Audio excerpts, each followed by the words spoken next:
Welcome back to the Upper Tier Podcast, the football podcast that we bring you each and every week on the Dynamo Podcast Network. Head over to YouTube, smash that subscribe and bell notification button. Audio versions of the show are available on Anchor. And if you'd like to contact the show, you'll find us on Facebook, Instagram, and Twitter, the Upper Tier. Joining me tonight, as you can gather from the jerseys hanging behind me, breaks my heart. It was a bit of a struggle today to put this together. This is our Manchester United season review. Joining me as always when it's all things Manchester United, Mark Hogan. How are you, Mark? How's it going, Cuz? Thanks for having me on, man. Good. Also, the main sponsor of the Upper Tier, Hogan Elite Trophy Horror, back with a bang on Facebook. Get over there, like the page. If you have any silverware requirements for that special occasion, hit up Mark there on Facebook. He'll look after you as part of the Upper Tier. Where do we begin? I suppose the first thing, where do we start? Overall season, what did you think? I still have a bitter taste in my mouth from last week, to be honest. If obviously we had won a trophy, it would have been a bit nicer. But overall, we, like I mentioned a few times on the Monday matchup, we went the whole season unbeaten away from home, but it was our home performances that kind of ruined it for us. I remember Solskjaer said in one of his first press conferences at the start of the season that all he wants is to take the momentum from the back end of last season, and what he asked for was more consistency. And like I said, we got that away from home, but it was at home. I know a few teams like yourselves, you struggle at home from December or January for 7 or 8 games. It can happen, especially with no fans, but that's the one thing that I would have liked to see improve this season. Yeah, I suppose in terms of looking at the season and you judge it, I mean, I suppose it's the level at which you judge United, isn't it, when you think about it? I mean, they've been so successful for years at times. And the measure of them is really trophies, isn't it? I mean, it's all well and good saying that, like, you went unbeaten away from home, but it's not really the level at which United are operating at. No, absolutely. Like, you'd be expecting, like I said, a Europa League or maybe even an FA Cup or something like that. But it just we didn't get over the line this season for one reason or another.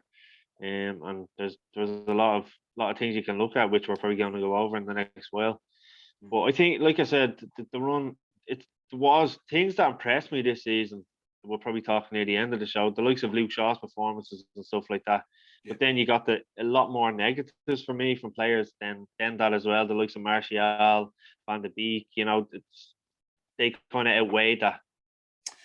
Yeah, it was it is a very indifferent season. And, I was listening to Rio Ferdinand today talking about, he was judging it yourselves against Liverpool in terms of the improvement this season and stuff like that. But it's overshadowed, really. I mean, Liverpool is not this season where you should be comparing yourself. Yeah. It's really City is where people should be looking at. You know what I mean? Yeah, no, I read what he said, and listen, we can have the banter on here saying we finished obvious and all, but you step back and from a football point of view and having a solid head in your shoulder, you think. Yeah. We finished 5 points ahead of Hughes. Hughes had probably one of the worst seasons for injuries ever. Like, that took away. He's had a bit of bad run at home. So realistically, have we improved that much? I don't. It's questionable, very questionable.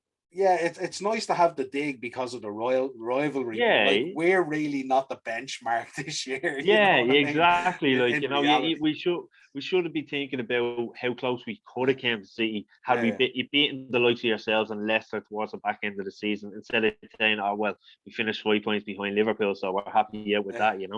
Yeah, it was kind of weird, like, because it just and it was such. I think overall, I mean, it was great for us to have football back and stuff like that and everything, with all the COVID stuff going on. And it's great to see fans back now as well. But overall, it was a poor season, wasn't it, really, for everyone, really? When you look at the points total in the league and all, it was absolutely shocking. It was it was nearly 15 to 18 points behind where you'd expect the league winner to be. Yeah, But, like, Niall, if I had said at the start of the season to you, we're going to beat Southampton 9-0 at home, but we're also going to get beat 6-1 by Spurs. West Brom are going to go to Stamford Bridge and beat Chelsea 5-2, and Leeds are going to go to the Etihad and beat City. You'd look at me like I had 10 heads. Yeah, and so would Paddy Power. Yeah, yeah, It was an exactly. absolute madness.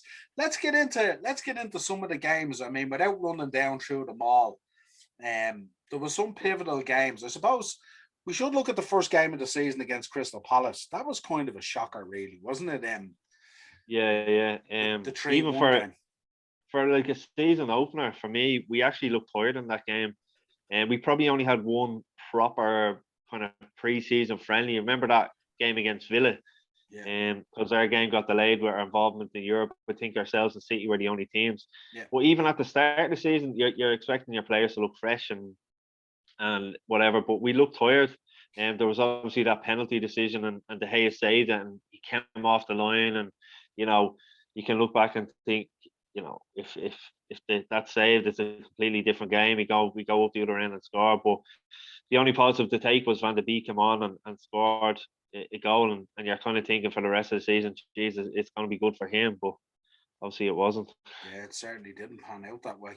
Mhm. Um, but yeah, it was weird as well because literally the pre-season for most teams was like 2.5 weeks. It was Yeah, crazy. Like exactly. they Yeah. were dumped straight into fixtures straight away. Everyone was. The Brighton game, I didn't kind of highlight the win, the 3-2, which was, as far as I know, that was the penalty, was it after Yeah, the the full time whistle. whistle? Yeah, yeah, That was yeah. such a weird one, and it's you can't go against it, but you had to feel for Brighton that day because they played Oh, out of yeah, their yeah. skin. Like, Yeah, they battered us. I think they hit the bar and they hit the post as well, and that's stuff right. like Yeah, that. And your man Milpay had a great game. I remember he caused us a lot of problems. But like you said, yeah, the referee had to give the decision because it was committed like before he had blown the whistle. yeah, Albeit like everyone was saying he blew the whistle, but he can go back if an incident has occurred before the whistle had been blown. yeah, And yeah. you can look at it as if we got away very very lucky there. 3-2 in the Amex. After the way we had played, we were very lucky to get away with 3 points. Yeah, I think as we go down through the season, we'll see a kind of a pattern developing Yeah, where yeah, you're winning games generally by the odd goal, but you're yeah, showing yeah, that resilience in terms of comebacks because you tend to go behind. yeah. Which But is I will say as well, no, just sorry for kind of yeah, no, cross you go there, ahead. but when you look at how the season panned out, beating Brighton by a goal wasn't a bad result then because Brighton I thought were tremendous over the season Yeah, attacking wise. I think Graham Potter has them playing some great football, and he's turned out to be a really good young English coach. yeah, they were very unlucky in a number of games. There was a number of games they lost that they should have at least drawn or Yeah, won, like because exactly. they kind of were playing brilliant football, say for 70 minutes, and in the Yeah, last 20 minutes they get let down or something like that. yeah, yeah. But yeah, hats off to Graham Potter. He's doing an outstanding job at Brighton. Absolutely. And has some really good footballers as well that Yeah, he may not have come August. I'm just putting yeah, that out yeah. there. That's the thing. Yeah, Yeah. yeah. That's the thing, isn't it? Like, Spurs arrive at Old Trafford, the 6-1. That was mm, mental. I didn't see that coming at all. Obviously, the sending off kind of played a part in it. Don't get me wrong, Martial, you don't put your hand on an opponent like that. Lamela made the most of it, but Martial, you're a professional footballer. You should know what to do. If you put your hands on an opponent, it's a straight red card. And to me, I thought Lamela should have been sent off, but it's all if buts and maybes. Yeah. But yeah, I just think it's one of those crazy games that I mentioned about the start of the season. Would you ever think that you get beat by 6-1 by Spurs at home? Never, Yeah. never in my wildest dreams would I thought that. Yeah. It was But kind of, again, yeah. no, I was just going to say, but then again, Spurs were in their pump then, weren't they? This is when Yeah. Kane and Son started off the season well. Yeah. Kane had got a hat trick before that, and he got about 4 or 5 assists in the lead up to that game. Song was on fire as well. So, you have to hand credit to Spurs for showing up and taking advantage of a tired United team on the day. Yeah. It was kind of like as if your first 5 or 6 games were actually your pre-season. Yeah, It was yeah, madness exactly. because Yeah, Ollie yeah, was still trying to figure out the team. He was still yeah. trying to figure out formation and players and all that kind of thing through But these games. one thing he did have was Fred and McTominay the whole time. So that Yeah. says it all. Yeah. So then you bounce back with a good win against Newcastle, a 4-1, and then a Mm, very impressive win at Paris Saint Germain, the 2-1 win away yeah, from home to start your yeah. Champions League campaign. That was a vital. But that one, the one in Goodison Park or St James's Park, sorry, against Newcastle, that was one that Van de Beek came on, and I thought he had an impact in that game. Obviously Bruno changed it as well with his goal, and Rashford was involved as well. And I know, the Newcastle fans will slag Bruce, but they're still always a hard team to play, especially up there. Yeah. And going to be even harder this year with fans coming back when you go Yeah, up there. exactly. Yeah. We even mentioned the other night on the Leeds review, going to Ellen Road to a full house, tough place to go to. Yeah, exactly. Then you had the draw, 24th of October, the draw against Chelsea, the 0-0. Yeah. Which was kind of weird. I looked at that game and I said, this can never be a 0-0. For that to be a 0-0 draw, it was just a dire thing. But then went on a very impressive 5-0 win against RB Leipzig. Yeah. A huge win. And this is where we see United, who were absolutely flying in the Champions League, after beating PSG, after hammering RB Leipzig, and then you lose to Arsenal 1-0. Do you know what? I was actually more disappointed losing 1-0 at home to Arsenal than 6-1 to Spurs. It was the way they lost to Arsenal that really disappointed me. I know we got beaten by a penalty. Pogba with a very rash tackle. That's why I don't like seeing Pogba running back defending in the box, because he can be very rash, and you think that he's going to do something stupid, and 90% of the time he does. He gave away the ball then. So I was very disappointed with that, because when you look at Arsenal season then as well, other teams lower than us took points off them this season, So it probably flattered them that result. But like I said, I was more disappointed with that game than I was with the Spurs game. It was kind of not a lot happened in that game, bar that goal. No, there was no real major stuff in it, like. But what got me was we went 1-0 down, and there was no hunger, there was no desire to get that equaliser. It was just like we were passing it side to side, to the back, trying to get it forward. We couldn't really break through. And no offense to Arsenal, their defense hadn't been great that season, at that part of the season as well. So that's what got me more disappointed than anything else. Yeah, as you said, other teams are carving them open and stuff like that. Yes, and like you said, we were building on something. Coming off the Paris Saint-Germain result, the Leipzig result, you're trying to build on something, and obviously 3 points to Arsenal coming near the end of October. That's a very big 3 points. Yeah, absolutely. Then you move on to the Wednesday night in the Champions League, and this is where it starts getting a bit iffy. You had the match against Istanbul Besiktas, and the 2-1 loss, which was, I don't know who would have predicted that. Demba Ba scoring, a guy that I wouldn't have much time for, obviously being a Liverpool fan. But such a weird game, like. Like I looked at it, and I said it to you on the mashup. Like, Istanbul is always a tough place to go to when you're playing the likes of Besiktas, Galatasaray, Fenerbahce. I didn't know too much about Istanbul. I knew Raphael played from Demba Ba, your own mate as well at centre half. Yeah, and like. But do you know what? Like, we went out the first 10 minutes and we just went for it. And they had a few chances as well. I think they skimmed the top of the crossbar. Dean Henderson might have got a finger to it. But then we push everyone forward for a corner or a set piece in the 12th minute. And they go on the counter. And Demba Ba is just inside his own half on his own, picks up the ball and is like, Jesus, all my Christmases come at once. If you watch the replay and don't look at the time in the corner, you swear it was the 90th minute, the way we had pushed everyone up. Yeah. The pitch when the ball came to him, the pitch looked empty. It's like as if he was having a warm down. Yeah, I was looking at it. It reminded me of that. I don't know if you remember. Remember the Canio got the ball against us for West Ham in the FA Cup, and Barthez is just standing there pretending to play the. It reminded me of that. Yeah, it was crazy. Going, like, and before the game, Solskjaer made a good few changes. Like, he brought Matic in, he brought Mata in as well, and it was just, we didn't look like a team. We just looked like individuals, disjointed individuals. And even their second goal, I remember the ball came to the back post just before half time, and they had 2 players free at the back post, and your man just scores, and he's like, where the hell is everyone on the pitch? Like, yeah, where's this team coming from? Yeah, it was such an unusual game. And if we had won that game, we would have only needed 1 point from the remaining 3 games. And which we'll find out now as the season went on, which was the killer blow for us that away in Istanbul, the defeat. Yeah, it was just such a weird result. And then it was weird because, like, you bounce back after that with 4 good results. I mean, you beat Everton, which was a real good result because Everton were playing really good at the time. Yeah. We had people on the podcast and all sizing them up that they might win and check out the table doesn't lie. And And Calvert-Lewin was going to win the Golden Boot and all sorts of yeah. stuff. And that was just Dane Fitz. Yeah, that was just Dane Fitz. Yeah. And then a decent win, a workman-like 1-0 win against West Brom. But then Buzzard Shear again 4-1 win at Old Trafford, which meant there was a massive gulf when you think about it. So that away loss was so strange. Big time.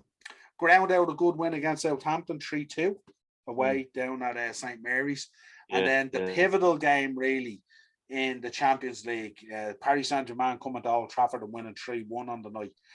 And I was kind of thinking when I looked at the group for the Champions League, I was kind of thinking the two games, the reverse games against Paris Saint-Germain, weren't really going to decide anything because it doesn't matter whether you win or lose. I expected you both to be first and second, one or the other, so it didn't really matter. Then you went off, had a good win against West Ham.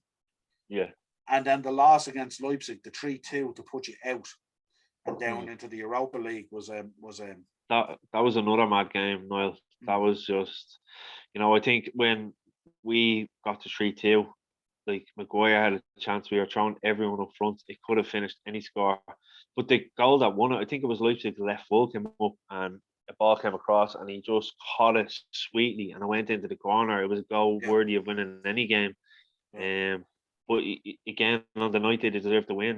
They defended very well. Leipzig, obviously we scored 2, but you could see they were defending in packs. They had 4, 3, and then they had their strikers coming back defending as well. So you had to hand it to one. Yeah, and not a place you want to be going to if you need a result either, because they're resolute over there. Came back and ground out again another 0-0 draw against Man City, which again was kind of like, when I look at those games, there should be goals in those games, the same as the Chelsea game and stuff. It's one of those that Sky Sports build up, and it's just such an anti-climax then. And there was a few of them over the season as well. So, but listen, you take a point against your rivals at home in amongst all them kind of results. Absolutely. Now we're starting to get into the Christmas period, so we're getting into the business area of where these players are starting to get tired because there was no rest and no pre-season. 17th of December, good 3-2 win against Sheffield United, again winning by that odd goal. I think, was that one of the games that was a comeback game, or were you leading that game off? It was a comeback game. They took the lead and stuff. Which, like I said, wasn't good for the heart for many United fan over the course of the season. Then you welcomed the other United club back to the Premier League, Leeds, 6-2. Max Sauce, Scott McTominay with a madness. I mean, just it was unreal, wasn't it? He could have had a hat trick, like. But you have to say fair play to Bielsa.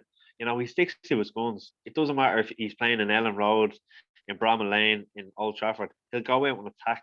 He doesn't care who you are. He'll go and attack. And you have to say fair play to him. But there is obviously that risk if you're going to play that way. You're going to concede a lot, which they had done over the season. But then it works for them. Like I said, they went to the Etihad and they got a result there. So hats off to him. It's mad to think that you could go to, say, like an old rival because they're only back in the Premier League and lose 6-2 and still be complimented for your style of play. It's crazy, isn't it? Like it's just he's an absolute nutcase, you know what I mean? But it's, you can only love him from the way he plays. It's a bit like Potter as well and Eddie Howe and guys like that. You can only admire them for the way they go out and have a go, Exactly. Because there's too many managers out there, including the top ones like Jose, that are just happy to park the bus and hope maybe to get a goal or two, Yeah. So then you had the EFL Cup. You knocked Everton out 2-0. Again, a good win against Everton, who again were still playing well at the time. And then Stephen's Day, or what they refer to as Boxing Day, the 2-2 draw with Leicester, which I thought was a great game. Yeah, they scored in the last, what was it, 4 minutes from time or something like that, I think it was. But again, Brendan Rodgers, he has Leicester playing on the front foot. You always know what Jamie Vardy's going to do, play over the shoulder of Lindelof, trying to make that run behind, for a Madison ball over the top. But I think they score from a corner as well. I think it was in that game. I think so, yeah, that's right, Yeah. So yeah, when you're 2-1 up against someone like Leicester, you're bitterly disappointed with a point. But at the start of the game, you would take a point again, especially the momentum they had taken in, because I think they were in the top four by that stage as well, weren't they? They were in the top four, I think, for nearly most of the season. Yeah, Like, I mean, I yeah, think they crept in there. Was it early November or something like that, or yeah, mid-November, and they never came yeah. out of that point. Exactly. So they Well, would have been in the top four then. So you would yeah, take a point, but yeah, when you're leading and you concede in the 86 minutes, it's an absolute kick in the balls. yeah. Then two good wins, but again tied over the sort of the New Year's period, the 29th and the 1st. 1-0 win against Wolves. Yeah, Again, was a kind of, if I remember, it was a bit of a slog, but they had lost Jimenez at the time. And they were sort yeah, of, this is where you see Wolves starting to feel a bit sort of tender, if you like, yeah, showing that soft belly. I mean, obviously we had signed Jota, they yeah. had lost Jimenez, and I think they had one or two other injuries as well at the time as well, because I remember looking at Wolves at that Wasn't time. There was, Traore out then around it? yeah, there was a couple of them out as far as now, and Yeah, they were key players as well. And I remember looking at Wolves thinking, they're nearly going through what we're going through in terms of injury, so it's a real struggle for them, you know. But yeah. again, a good But 1-0 like win. you, Yeah, I go was ahead. just gonna say, like you say, you take Jota out of that team, and you're taking the foundations out of it, and but like the thing about that the Wolves game, we were 1-0 up, but they could have equalised, I think, in the 82nd minute, Yeah, and it's just heart in the mouth stuff, for the last 10 minutes of that game. yeah. If I remember right as well, I think Connor Cody had a great chance off a corner as well, didn't he, or something like that? Yeah, Didn't he yeah, come up for a yeah, corner, if I can remember? Then you go on and a 2-1 win against Aston Villa. Was that another come from mm. behind one? I think Yeah. Villa They did went Villa one score nil up. first. Yeah, yeah, Yeah, they went 1-0 up. I think it was it El Ghazi scored or someone like that. Or your man, I just remember he cut inside and hit it into the top corner, and yeah, we were up against it then. yeah. But again, showing that resilience for a comeback. Then 6th of January, AFL Cup again, 2-0 loss to Man City at Old Trafford. Yeah, To go and out of we the cup. we looked we looked absolutely jaded in that game. All props to City. They took advantage. We looked disjointed. Um, it was one of those games like I would have fancied us if we had been away. To be honest with you, but Yeah, he made a few changes, but we looked tired. We did and dogged in it. yeah. Then you picked up a good 1-0 win against Watford in the FA Cup and followed it up with a good 1-0 away win to Burnley. Yeah, Again, if I remember yeah, that Burnley game, that was another slog, wasn't it? Burnley had a bunch of yeah, chances.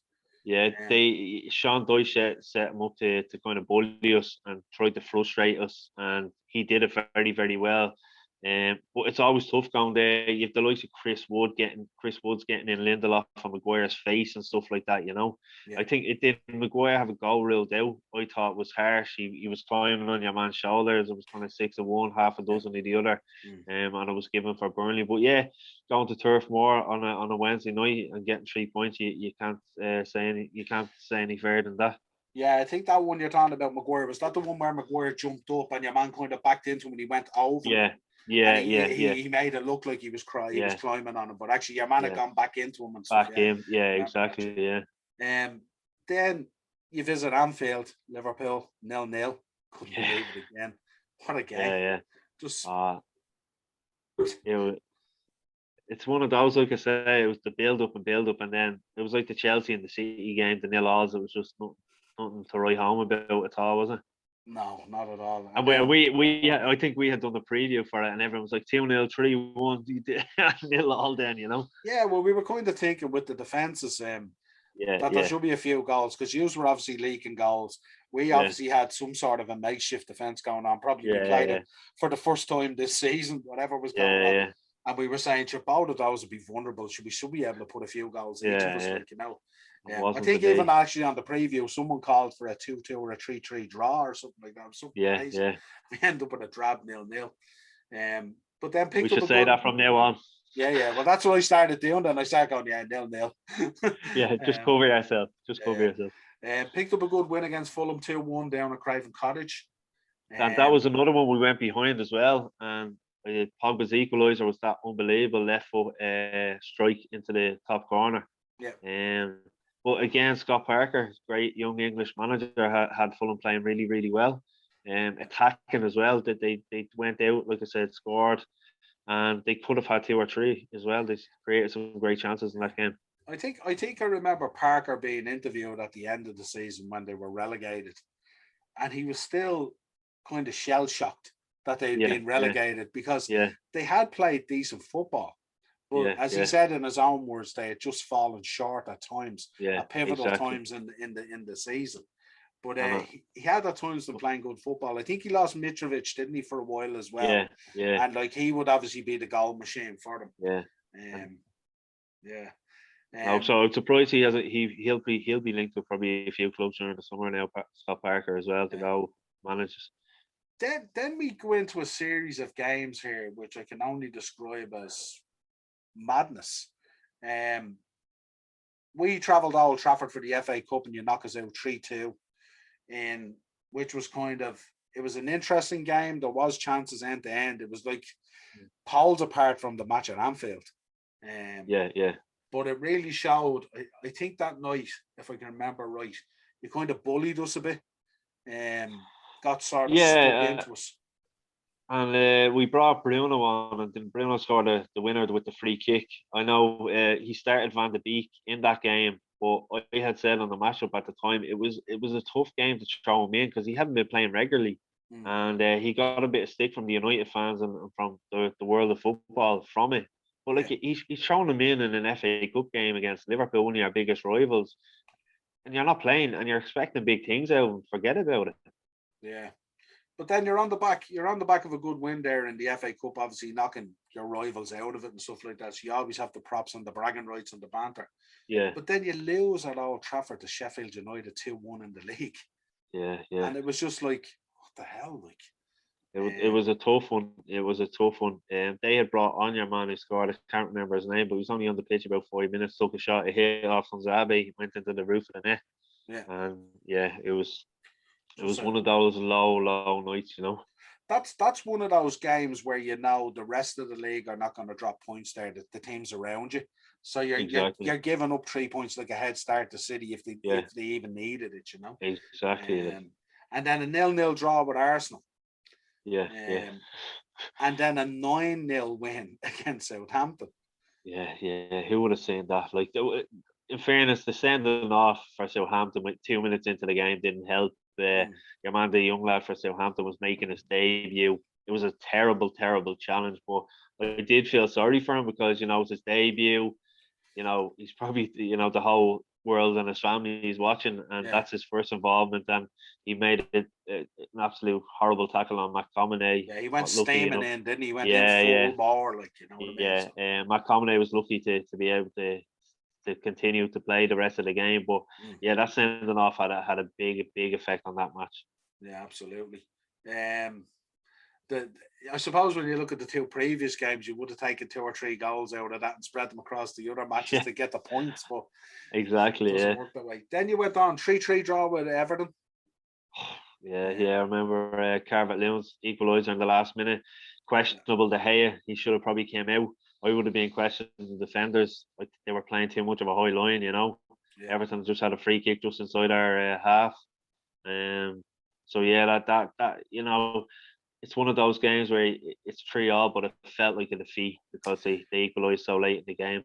That was kind of one of those pivotal games where the decision between De Gea and Henderson and stuff like that was starting to get made, wasn't it? It was starting to form that. I know we're still a little bit back from when he headed off in terms of the baby and stuff like that. Yeah. But still, Solskjaer must have been looking, going, really? Yeah, thinking about it. Yeah. Yeah, because De Gea just should have been commanding at that time, come out and done his job. But instead, there was indecision there.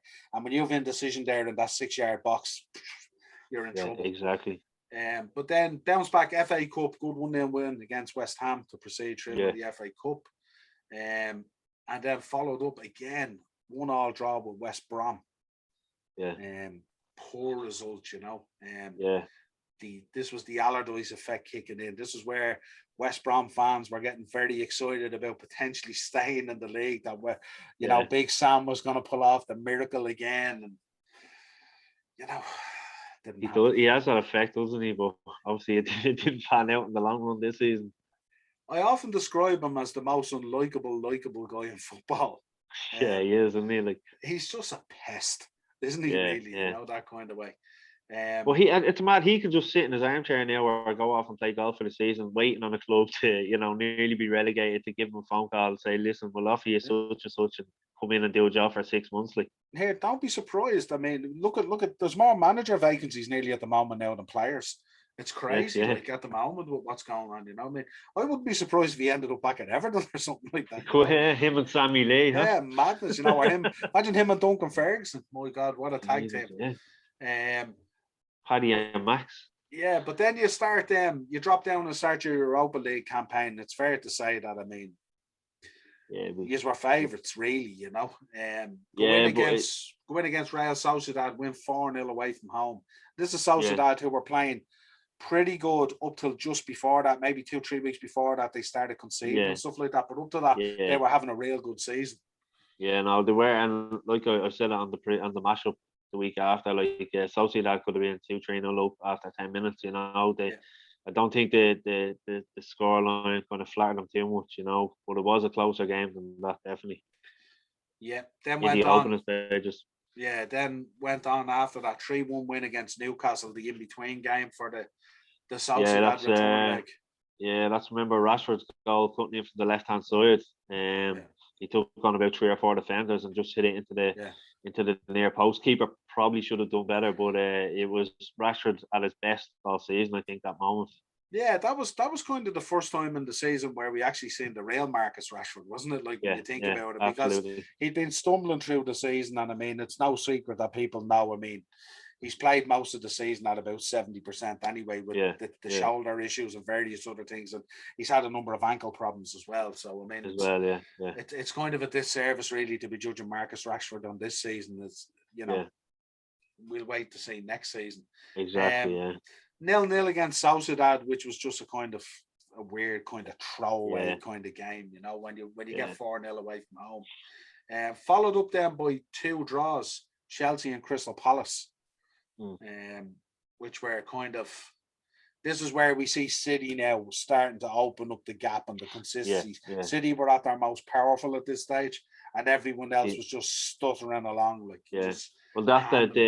the Palace draw. Like the best player in the pitch that night was Luke Shaw, Mm, and I'd say he probably would have been about 7 and a 10, a 7 out of 10 that game. So that just says it all about what the rest did that night. yeah. It was Um, brutal. then travel up to the noisy neighbours in the Etihad and get a 2-0 win. Yeah, Um, Jesus. Um, yeah, it was unbelievable, unbelievable. Again, an early penalty. I think it was a minute in, wasn't it? Jesus had that challenge on Martial just inside the box. yeah, Getting a penalty and scoring at that early changes the whole game. But in fairness, we kept attacking them. We didn't just sit on our laurels and wait for City to come at us. We kept going, and of course Henderson's throw out to Shaw. Shaw chesses it by I think it was Cancelo, and he makes the run up, gives a little 1-2 with Rashford, and sticks the ball into the far right corner with his left foot. So unbelievable game it was. yeah. It was a very impressive performance by Yeah. United, in fairness. And it could have been more. Martial, do you remember the chance Martial had ball played through when he just hit it straight at Ederson, and it's just like either side of the keeper and it's a goal, but he just hit it straight at him. Yeah. Then the 1-1 draw with Milan in the next round of the Europa League. Yeah, yeah, And then it was followed up by a good 1-0 win against West Ham, who were playing really well at the time. yeah, But I yeah. think in that period, had they lost Mikel Antonio? I'm not too sure. I Yeah, think he was out, yeah, I wasn't think they did, and I think was Declan Rice out at that stage as well. I think he might he? I have been think he out was injured, he wasn't was slightly later, wasn't he? But I he? know Yeah, Mikel Antonio might have been out at that time, if I can remember rightly. yeah, and he had been on fire. I think he got about 7 goals in the previous 10 games before he got injured or something like that. It was something mad, like. Absolutely, and that was as well. That was the time. I mean, obviously Lingard had gone in there as well, and he was playing really, really well. But Yeah, obviously yeah, he he wasn't couldn't playing. play. He couldn't play in that game, which I think is an absolutely stupid rule. Yeah, yeah, Um, then you had the good 1-0 win away at the San Siro. I think that was an interesting. That was kind of United laying down a marker in terms of the Europa League when you think about yeah, it, because Milan were flying in Serie A. yeah, yeah, They had backed off a little bit from Inter. They were going back and forward with Inter, and I think they had lost Zlatan, hadn't they? Zlatan had been out injured. He had been previous to that, yeah. And then He I came think in back that game, if I'm right, did he only come on kind of for the last 20 minutes and didn't really do a whole yeah, lot? I think he came on. I think it was the 69th or 73rd minute, something Yeah, like that. last 20 minutes or something. Yeah. And I think it was just trying to ruffle Lindelof up a bit because there was no balls really getting up to him at that stage. Yeah. But for us, Pogba came on and scored the goal, and he had one of those Paul Pogba that you want games, you know. Yeah. He seemed to step up and be that Paul Pogba guy that you would Yeah, expect. exactly. He's the one you want in your team. Yeah. Then a 3-1 loss to Leicester in the FA Cup.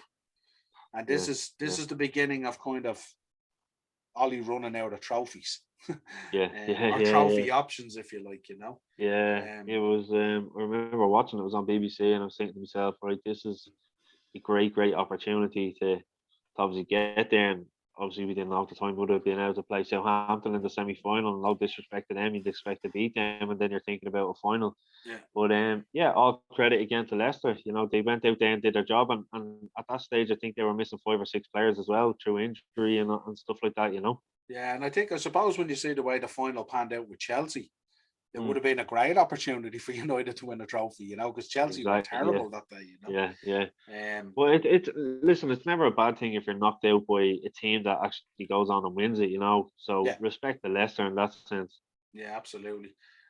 Bounce back then with a couple of good wins. 2-1 win to Brighton, then back into the Europa League, 2-0 away went to Granada, which Yeah, we were kind of discussing. We were talking Granada up, I know, on some of the shows that we ran, stuff like that. But in reality, we knew these guys were batting way above themselves. yeah.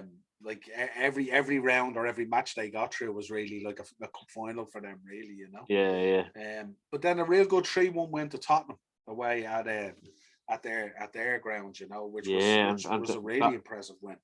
that was one of those. Remember they went 1-0 up, and we had actually officially went 1-0 up. But do you remember the incident with McTominay and Song that was pulled back by VAR?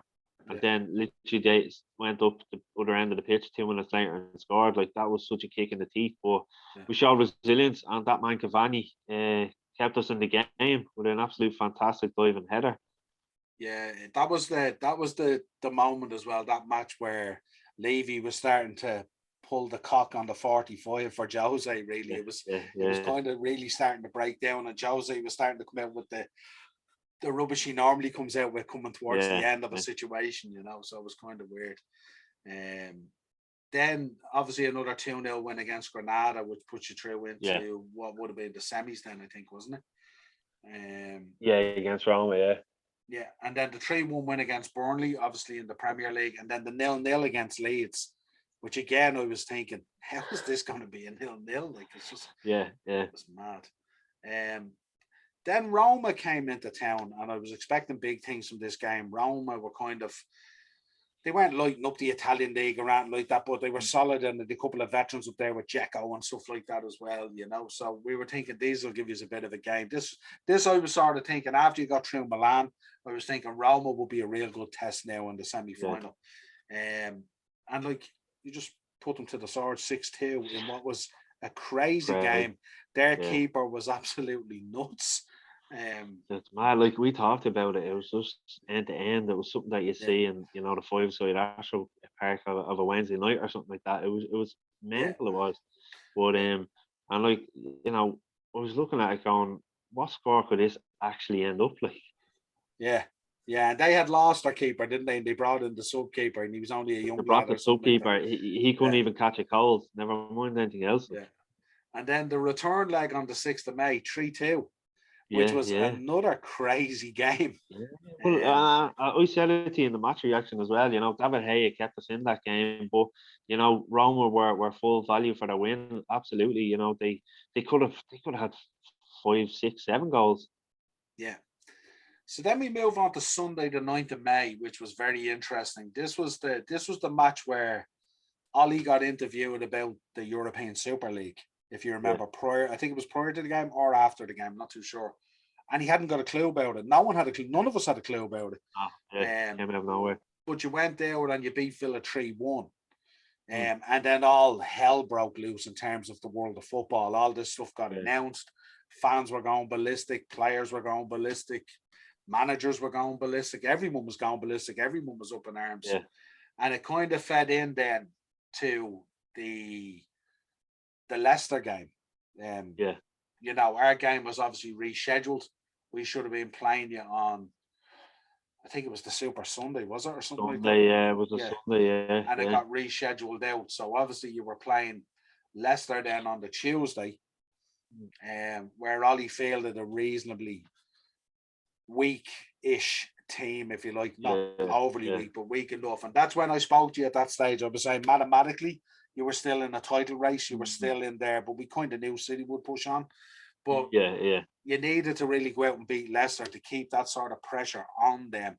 And once you Yeah, had lost to exactly. Leicester, then it was City's league, really. Yeah. Looking back at that period, like, I know I had a bit of banter with yourself and Dean and stuff, but Yeah. I remember listening to Darren at the time.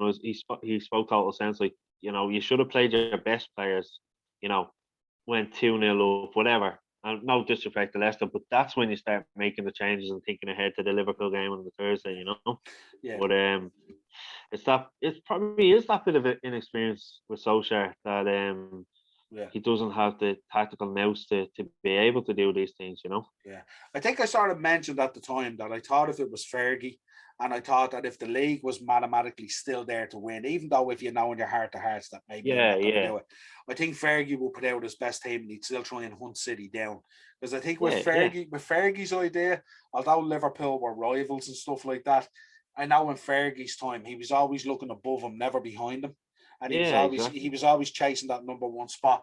And I just said at the time, I said, there's no way Fergie would have done that. He would have chased the league down as much as he could. And I think we discussed it as well on the show. Yeah, because it's all mind games, cause as well. You know, if you're only a few points behind City, Pep is kind of worrying more then, and it puts more pressure on them, and that's when they could start slipping up. And obviously, you know, you always knew they were going to go on and win it, but try push them as far to the finish line as possible.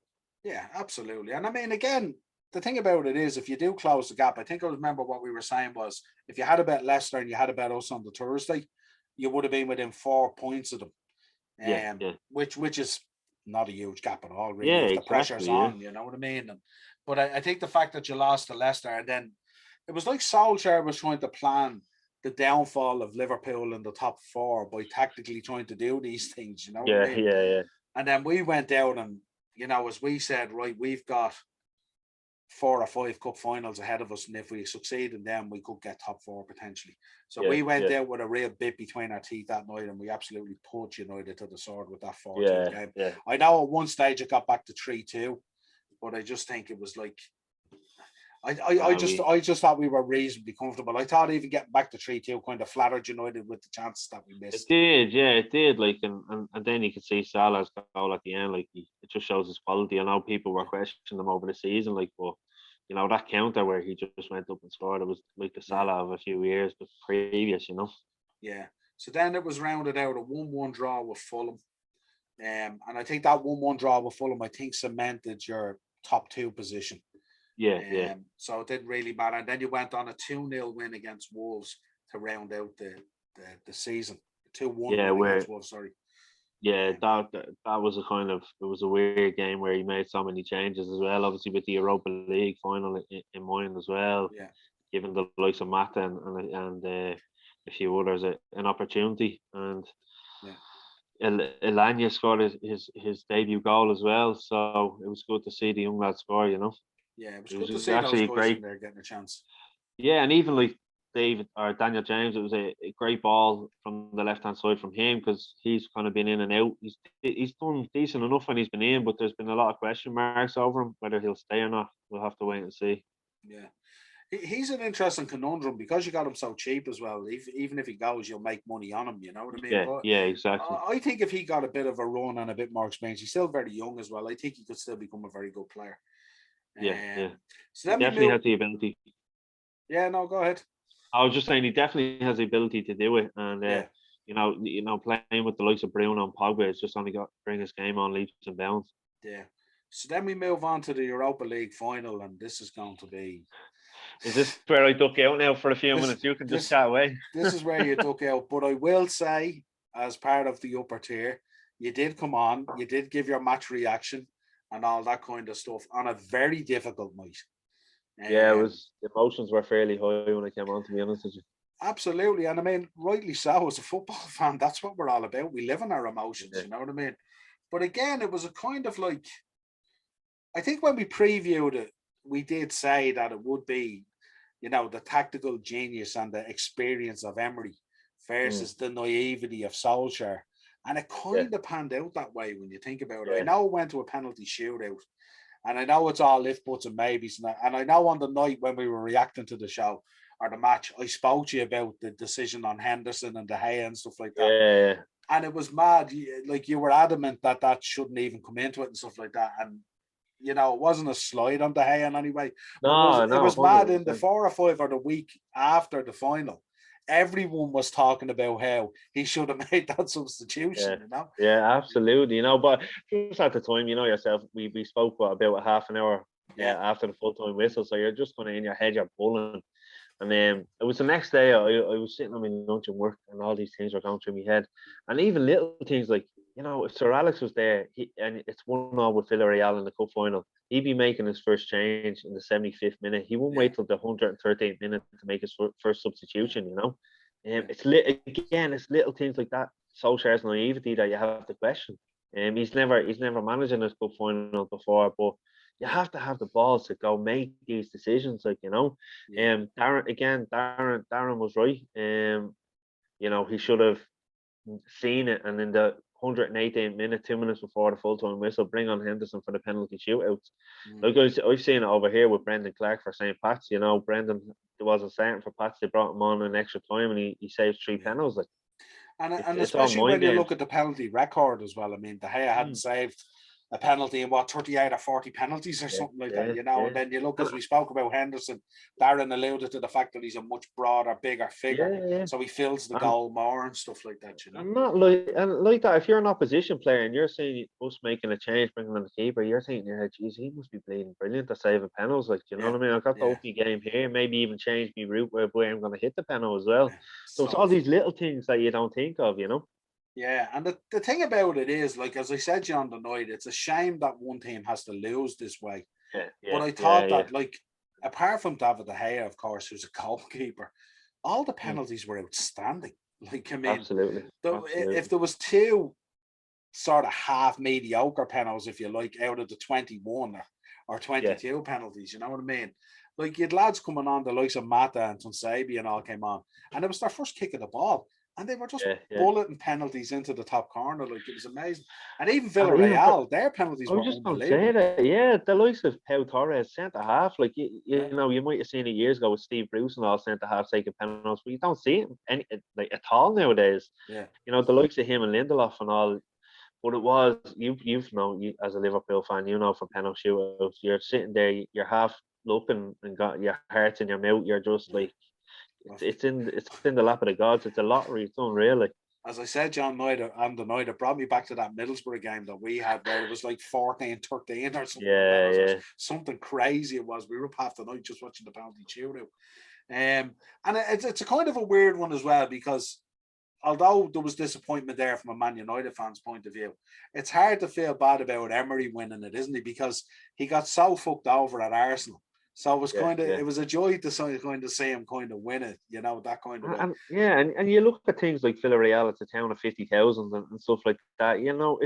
It's these little stories in 5 years' time. You'd be looking back, watching on Eurosport or Virgin Media Sport, and they're going into the town, and it was the biggest thing that's happened to them. And it's great for them. It's a great story as well. Yeah. And I did say at the time, like, I mean, in terms, I said to you on the night to sort of relax you down a bit because you were so fed up. I turned around and I said, although it would have been Ollie winning a penalty and the club, or Ollie winning a trophy and the club winning a trophy, in the bigger scheme of things, United winning the Europa League, in reality, what does it bring? You cemented second Yeah, place, you had your Champions League spot, you had improved on your points total in the league and done all that kind of stuff. yeah. So, like, winning the Europa League, it would have been a little bit better and Ollie would have got a trophy and got people off his back. But in reality, again, I often say, United's level, like winning the Europa League was that big a deal. Come on, what are we dealing with here? I know, yeah. It's Yeah, like that thing though, isn't it? Like, it doesn't matter what final you're in, or you could be playing FIFA. You just want to win, don't you? Like, yeah, let's face it. yeah. That's it. Like, well, the thing about it is there's only 4 trophies in a season that you can win. In yeah. reality, you know what I mean? And I know there's be it a five. Champions League or a The finishing over Liverpool trophy. We won that this season as well. yeah. And we don't That's for talk you, about Dino. That's for you, Dino. we don't talk about community shields either. Oh no. In terms of the season lows and highs, I mean, we've Mm. probably touched on some of the matches there, but it's hard to really know. I mean, obviously the highs. I mean, the win against Tottenham was huge. The win against Southampton was huge. The PSG result was huge. Yeah.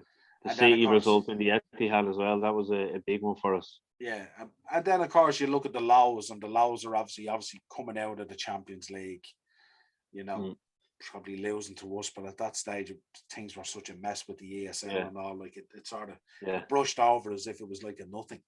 In terms of player performances, again, this is a difficult one to judge. I think Luke Shaw's been outstanding. I think absolutely. Bruno, I think, has definitely been value for money, although some United fans and external fans, of course, will turn around and go, well, when you really need him, does he show up? That's the question that's still out there at the moment. Yeah. Cavani was obviously outstanding. Yeah, absolutely. Now, the one thing I say about Bruno is I think we forget as well, it's his first full season with us, you know. And he's played a lot of games coming in. I do agree, the bigger games he doesn't show up. He spent, like in the final, he spent more time talking to the referee and giving out to the referee than actually trying to get onto the ball and create something to make something happen, you know.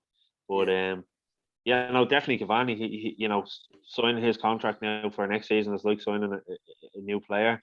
He's going to bring Greenwood on to, like I've heard Ferguson, comparing Greenwood to different players and saying he's going to be a world-class striker, So there's exciting things. You can see it in the boy because he's clinical as well. If you give him, he only needs 2 chances in the game and he's going to put one of them away. You know what I mean? And you never see him hit. You never see him hit the top of the net. It's all low driven shots into the corner, just inside the post, Yeah. And he shapes and takes the shot very quick as well. So the keeper doesn't have enough time to set himself. Exactly. And you know yourself as a coach, how many hours on the training pitch does it take to make something like that happen, So he's obviously a committed young lad as well. Yeah, well, I mean, as a coach, I would think that you can't coach that's naturally built in. It's naturally, All you can do is develop it a little bit. Exactly, for precision wise, to put like you mentioned Cavani as well. We just mentioned Cavani. Like Shaw for me was my player of the season without a doubt. He was consistent, albeit kind of the last three or four games he wasn't up to his best standard, but he had a long season. I think we spoke about it at the top of the season that Tellez coming in, giving them a kick up the hole was a great thing, and I think we need that over the right hand side now with Wan-Bissaka. Yeah, and I suppose as well, when you think about Shaw, I mean, the number of seasons he's had where he has been out injured and missed a lot of time and stuff like that, for him to come in and have a pretty solid season where he was influential most of the way through and stuff like that, and kept himself reasonably fit. I think he got one little niggle, didn't he? And he missed a couple of games, but apart from that, he was outstanding. And he was, in fairness to Shaw, in most games, he was 7, 8, 9 out of 10. Absolutely, and he's still probably carrying a bit of weight. So imagine if he got pound up and stuff like that. But like I said about the Wan-Bissaka thing as well, I think we need someone over there, and we need to sort out the Henderson De Gea situation. I think he's talked about it on the transfer show the other day. I think you were saying he'd probably take a pay cut to go home to Spain, obviously with the wife and the baby back there. It totally makes sense. And I don't think anyone can blame him. He's given us great years of service as well. There's talk of Tom Heaton coming in and possibly as cover. So I think he. For the Wan-Bissaka thing, I was meant to say I was reading today we were linked with Trippier, Kieran Trippier. So. Yeah, I mean, he had a good season in La Liga. I know he missed 10 games over that messing that was going on. But but I think in general, he's had a good season, and for him to be performing over there in the Simeone side, I mean, he must think a lot of him, because he's not messing about type of guy. And you get him for a decent price, wouldn't you, as well? Yeah, I'd imagine so, and he may fancy coming home as well. I mean, he has a La Liga medal now, and Yeah, I mean, what more is he really going to achieve in La Liga? You know what I mean? yeah, You know, exactly. the Copa del Rey or something like that, maybe, or Yeah, yeah. you know what I mean. But in general, he's probably achieved. I don't see Atletico anytime soon winning the Champions League, Oh no, as yeah, good as they can be. But I think that's kind of that level where he's found himself. He has a Spanish medal. He could come back now to United and do a real yeah, good job there. exactly.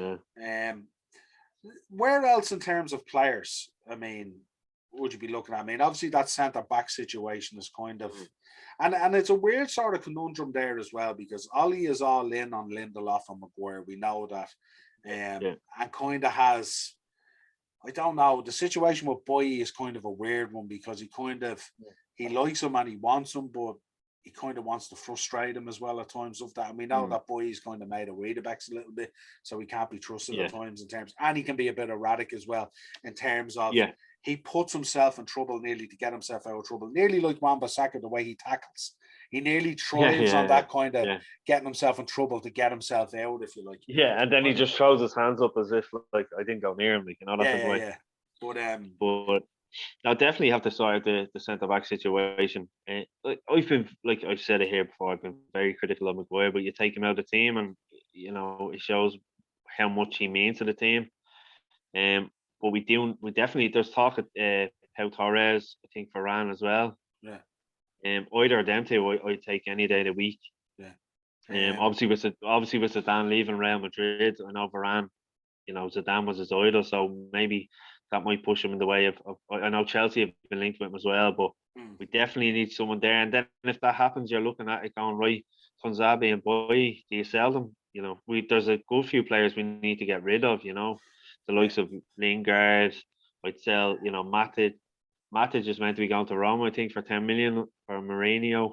Mm. You have the likes of Mata, even Martial and stuff, Pereira, Salah. There's loads there that you need to get rid of Yeah, as well. yeah. Well, I seen an interview that when I was looking when we were talking about the transfer show that United had somewhere in the region of 100 million budget, and Mm. anything outside of that that would be needed would have to be propped up by player sales. Yeah, yeah. But there must be at least somewhere in the region of another 150 million in terms of player sales. I mean, You think so? And I think you or Dean mentioned it on the transfer show there the other day. There's going to be a lot of player make weight as well with the way the money situation is. So you could yeah, use the likes of Lingard, say right there's Lingard on a few quid. If for instance if you're going for a Declan Rice or someone like that, So mm, I can see a lot being done like that as well.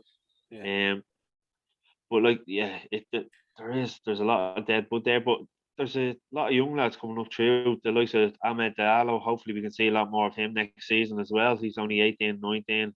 Imana yeah, Langya as well, but we'll see a lot more of him in the cup games and stuff like yeah, that as well. So it is exciting for a lot of the younger lads coming through. yeah. Those make weight deals are so tough to get over the line, though, aren't they? Because Yeah, yeah, one you're trying to convince a player to come to the club, and then you're yeah, trying to convince another player to feck off to that club. yeah, yeah, And yeah. you know what I mean? It's a Exactly. very difficult one to get together. I Yeah, think I think in the case of Declan Rice, it would be kind of an easier deal because obviously Jesse Lingard's quite happy at West Ham and he's had a real yeah, good yeah, second half of the season and obviously wants to continue playing because he's been outstanding. I, yeah. He has. I couldn't believe the England squad announcement the other day. I don't know what more you do. I know some people say, well, he only had half a good season, but he didn't play for the first half of the season. So Yeah, like you can't judge him exactly. on sitting Yeah, on the yeah, bench. yeah. You know what I Is mean? he not eligible for the 21s? No. I don't know. He's still only learning football, isn't he? That's what Really? I'm saying, yeah.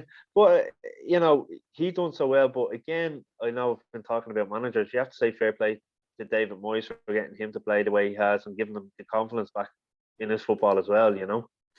Is there a case for him to come back into the fold at United? Where would you fit him in? Like, to me, like I've said before, he's had his opportunity. I think the level at West Ham now is where he's at.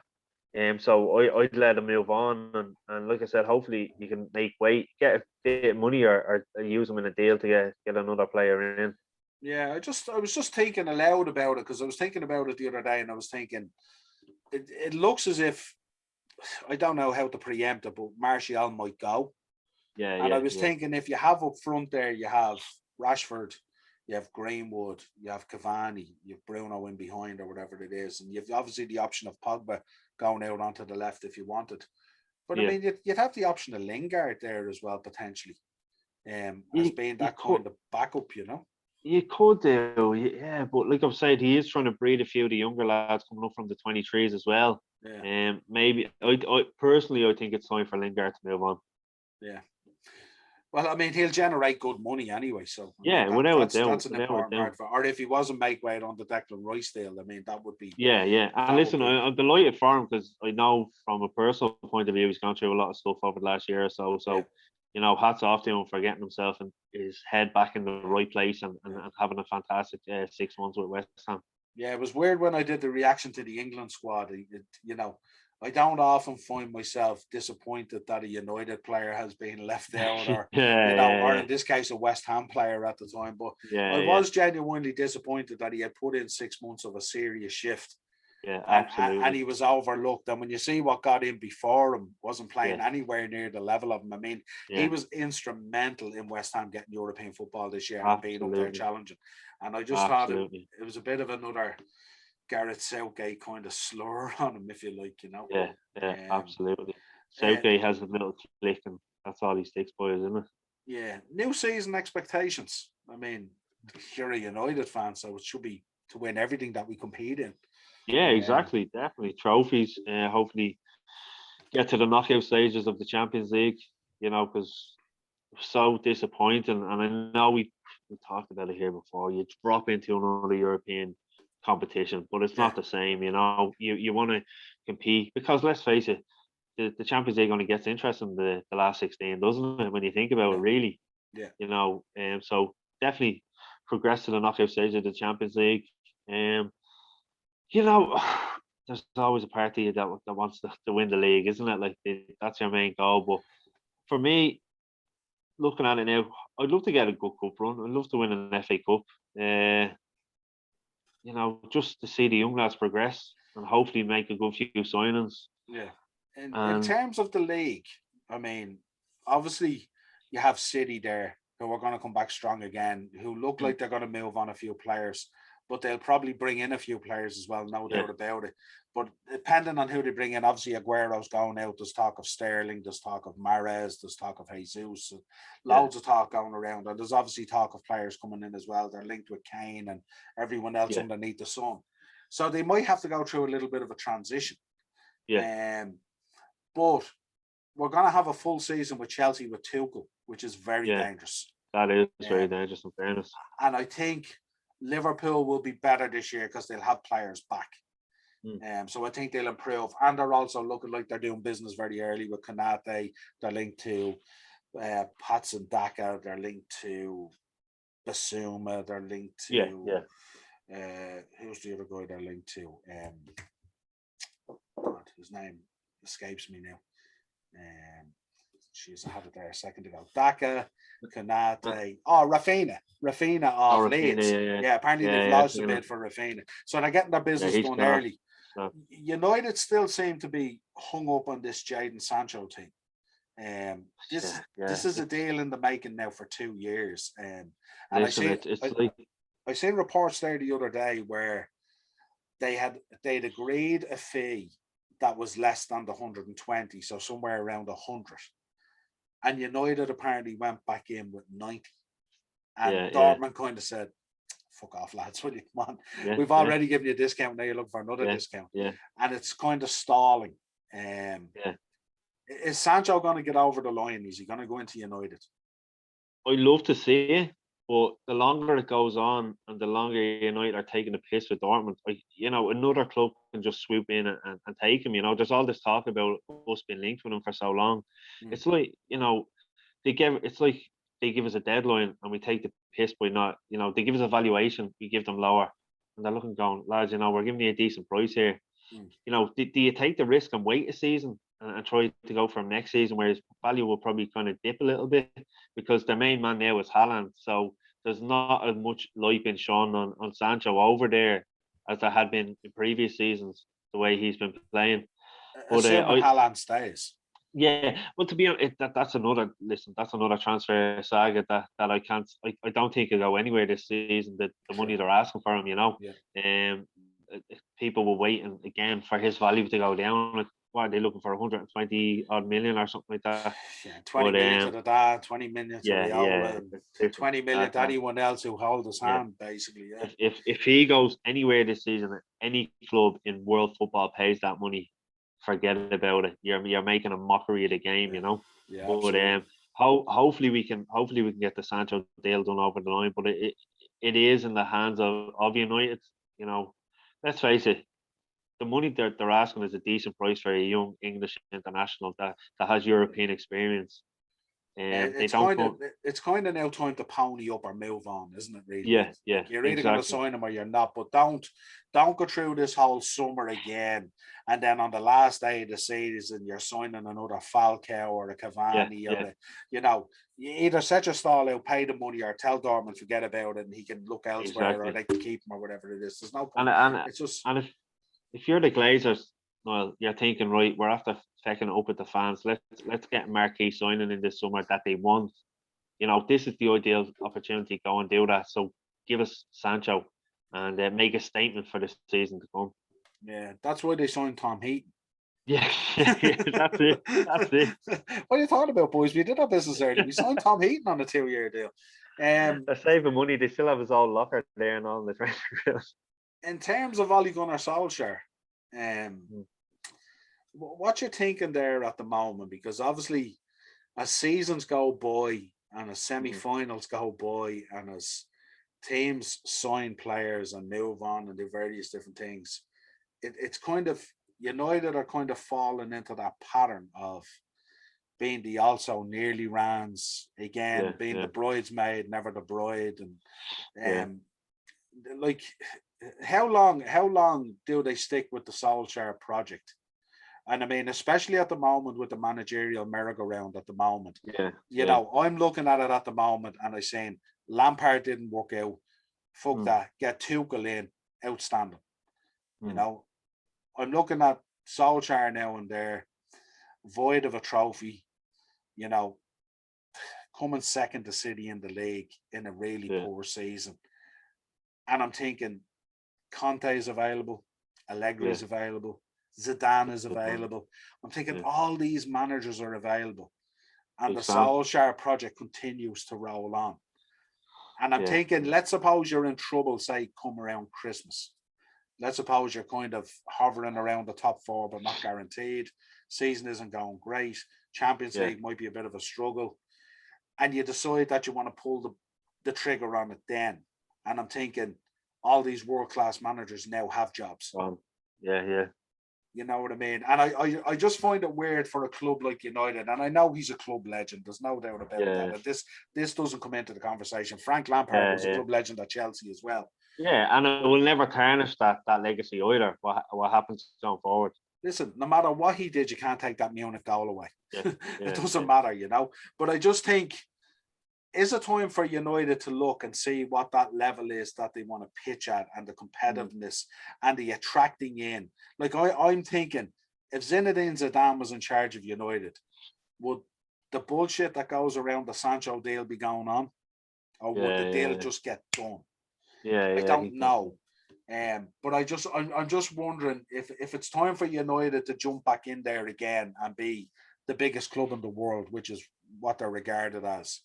Do they have to make those harsh decisions to turn around and go, right, we've ran this project with Ollie. We could see the slight little improvements, yeah. but these other teams are improving all the time at an exponential level, if you Right. like. Yeah. Yeah. Yeah. And it may be a case like, I mean, I'm only throwing Zidane out there as a name because he's Yeah. Yeah. available, or No. Allegri or Conte. I mean, Yeah. if the talk today that Conte's going to Spurs, that's going to make them sit up in the league as well, because he's not going in there unless he's being promised money and being promised Yeah. players. And he's an Exactly. outstanding coach. Yeah. So there's no doubt. I would be shocked if he goes in there and gets the support he needs, that he doesn't deliver silverware at the top. Yeah. Um, Exactly. so I just wanted to throw it out there to get comment on it. I know there's a loyalty there with Ollie. Yeah. For Yeah. United fans, he's liked. But with all these managers that are now suddenly available, we've never seen anything like this in the managerial I know, world. absolutely. No, and it's funny, like that scenario you just mentioned about, giving till Christmas and all, that's been going through my head for the last week and a half. And every day it changes. One day I'm like, no, stick with him, see him bring these young players through, get a few more players in. Then I'm like, yes, Jesus, Tent and all these lads are free. Imagine Conte, what you do. Imagine Zidane, the attacking style. If Zidane signed on as manager, we get Varane in, handy enough. It's just, the mind boggles. I don't know. Really don't know, to be honest with you, because it's a tough one. Can I see Solskjaer being a manager in 5 years after winning loads of trophies? At this moment in time, I just can't see it, Let's be like, I'm a United fan, but I'm trying to be a realist as well, Yeah. Where if you got a Zidane in, or Conte, like you said, it's a different element, isn't it? It just adds that little extra spice to it.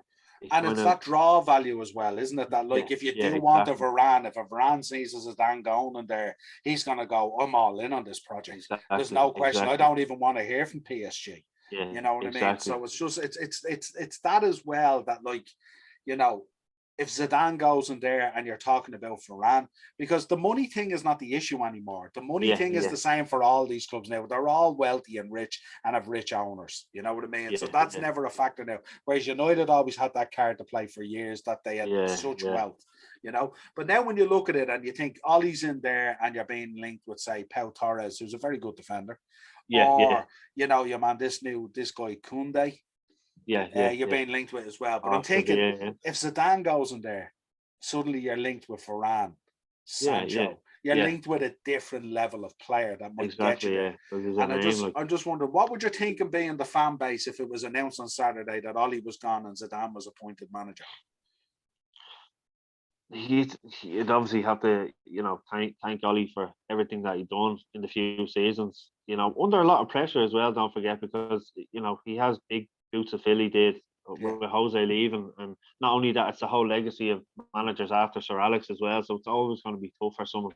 And has had one leg out the door at times. Yeah, exactly. It's been very close at times. Like the amount of threads, like Darren runs a thread on Facebook as well, and I'm not saying it's Darren, but there's other lads on it that would be all out, and stuff like that. So you're always going to get that. But whoever's in charge, you're always going to stick by them. You know that, Noel, as a Liverpool fan. It doesn't matter for you if it was Roy Hodgson, Jurgen Klopp. You're going to stick by your manager as much as they frustrate you and they don't do the things you want them to do. You have to stick by them. Yeah, and it's so tough. Like I said, you have the allure of all these big names at the moment that are free. Is there going to be another opportunity that you're going to be able to pick, out 3 or 4 world-class managers to come into the club? I know it so much as a Liverpool fan, you know what I mean? Because you win the league in 1990 and you're thinking then, you don't win in 91 and you're thinking, within 3 to 5 years, we'll be grand, we'll rebuild, we'll come back again. And 5 years becomes 10 years, 10 years becomes 15 years, and 15 years becomes 30 years.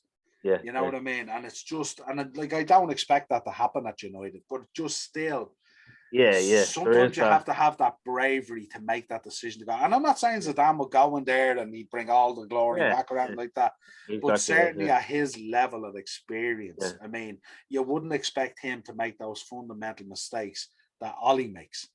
Like in that Villarreal game, Zidane wouldn't make those mistakes. You know what I mean? Exactly, he'd be throwing players on. Now, it still could have ended up a draw and it still could end up Villarreal winning 11-10 on penalties or whatever it is. But at least you take the excuses away that the manager has done everything he could possibly do. Whereas when you look back, say, on the Villarreal final, you look at it and you go, Solskjaer didn't do everything he could possibly have done. And that's probably what cost you the final. It's like I said, it's a conundrum. It's one of those weird ones. I'm always going to stick by him and the team. But obviously, like I said, is the grass always greener? That's the question, isn't it? Like you said, if Zidane comes in, is he going to do better? It is going to be great for getting players in, but at this moment in time, my head's all over the place, to be honest. Well, see, the only way of bridging that gap with City, or if you look at us last season, the only way of bridging that gap is to bring in a better quality player. Yeah, Because absolutely. you can only bring so much youth through. Like, you know what I mean? There's only so many Mason Greenwoods. There's only so many David Beckhams. There's only so many Paul Scholes and Gary Nevilles Exactly. that you come across in a lifetime in a football club. Yeah, exactly. And I just think the way it has gone now, and with the power of City financially and Chelsea, and Tuchel in there, and Guardiola's going to come back like a dog with a bone in his mouth over that Champions League final. And I just think the only way you can do it now is by manoeuvring around the chess pieces and investing money and bringing in quality of player. No, absolutely agree with you there, because it's just like I said, it's a daunting task, isn't it? Whoever, if someone does come in, there has to be a big player out first, then try to get the right player in as well. Yeah. But like you said, if you have a Conte or Zidane in there, you get that bigger name, and you get the deal done over the line that bit quicker as well. Yeah, there's a demand there at that level. And that's what I was alluding to, you know. And I suppose, look, the simple fact of the matter, one day, like, I mean, Ollie's going to be sacked one day. Yeah. You know, he's not going to be manager there till he croaks it. Yeah. So, like, it's kind of like someone's going to have to make that harsh decision one day to take him out of the club, or potentially move him up into an ambassador's role or whatever they want to do to smooth that kind of thing with the fans. But I think this season is going to be pivotal, because I personally think myself he's one last crack at it. Absolutely. I'd agree with you there. Like I said, I don't see him there in the next 5 years still managing. I think we'll have someone else even. And like you said, he could be even gone by Christmas. You just never know what would happen in the world of football. It's just, you would feel sorry for him though. It's like Lampard. I felt sorry when Lampard was gone. I know why he had to go, but it's his first bite at the cherry, and it didn't work out. And you have to feel sorry for these lads, you know. They give their all for the club on the pitch. You know, they get an opportunity to manage it, which is a boyhood dream in itself, and it doesn't work out. So yeah, you have to feel for them. Yeah, definitely. I mean, I don't think at any stage, if the sacking of Solskjaer or a sacking of Solskjaer comes about, I don't think it's going to sit easy anyway with the fan base, or with the club, or with the owners. Because, you know, as much as whatever Ollie's on and his contract and stuff like that would pale in comparison to what you'd have to pay as Zidane.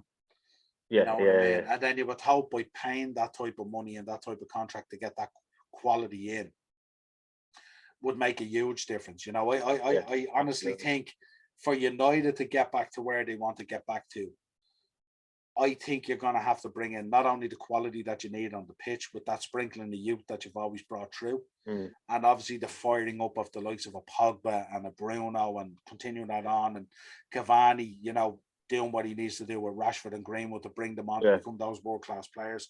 That coupled with a rest and a proper pre-season and all that kind of stuff as well.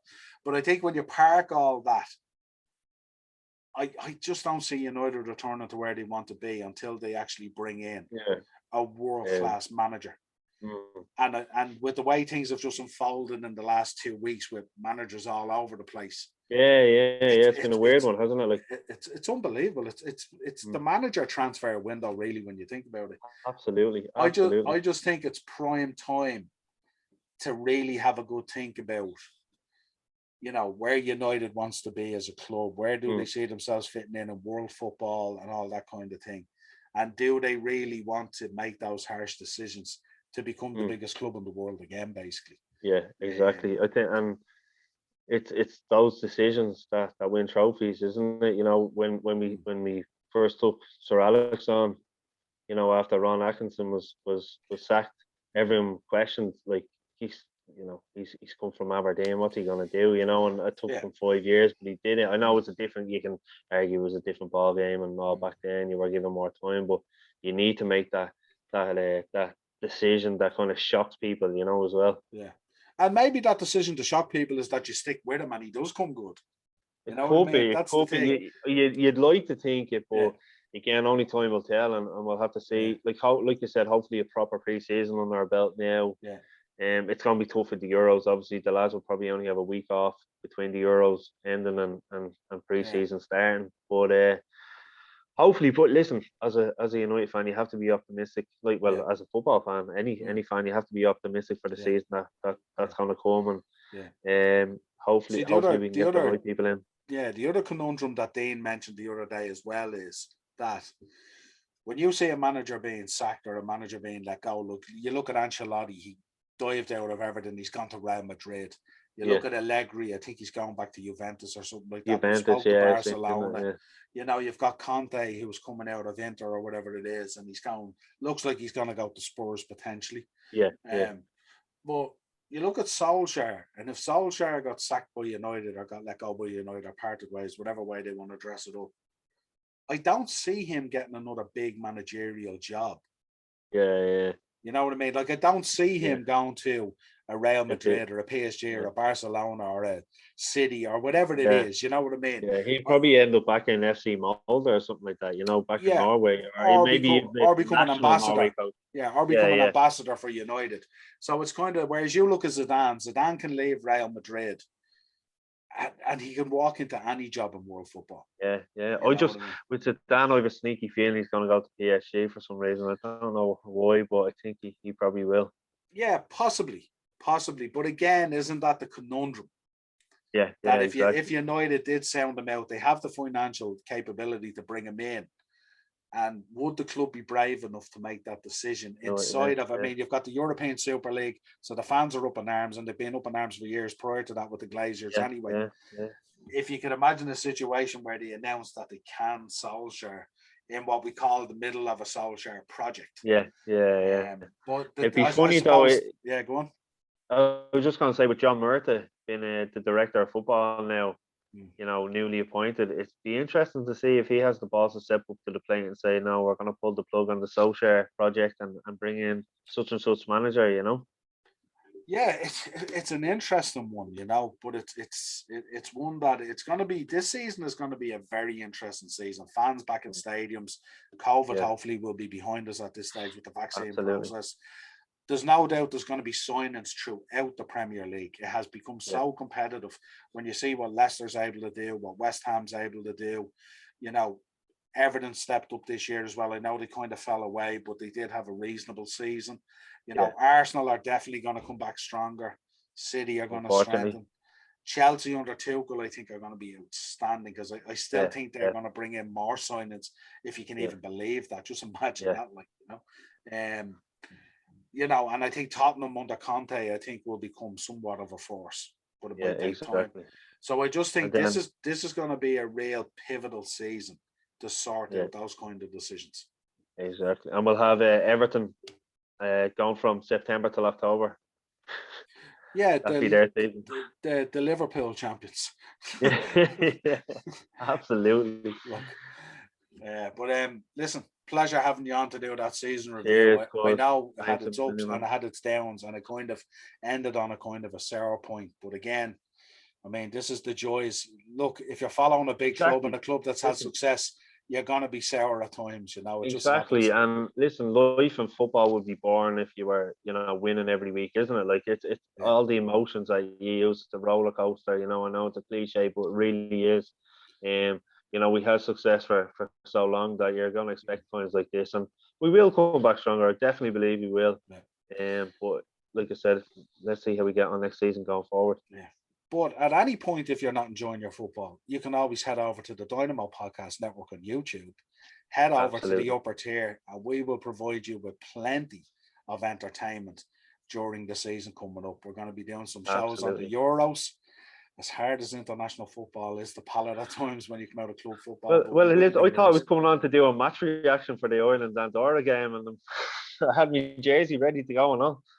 We couldn't do that because we heard they're already building the bandstand outside the GPO for the parade tomorrow. So we have to get ready for that. But look, Troy Parrott's getting a statue on O'Connell Street.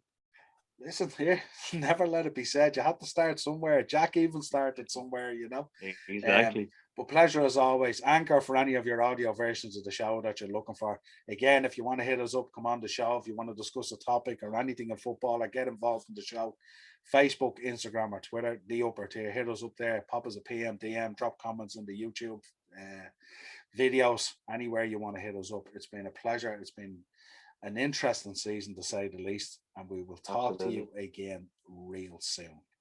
Cheers, Mark. Cheers, Noel.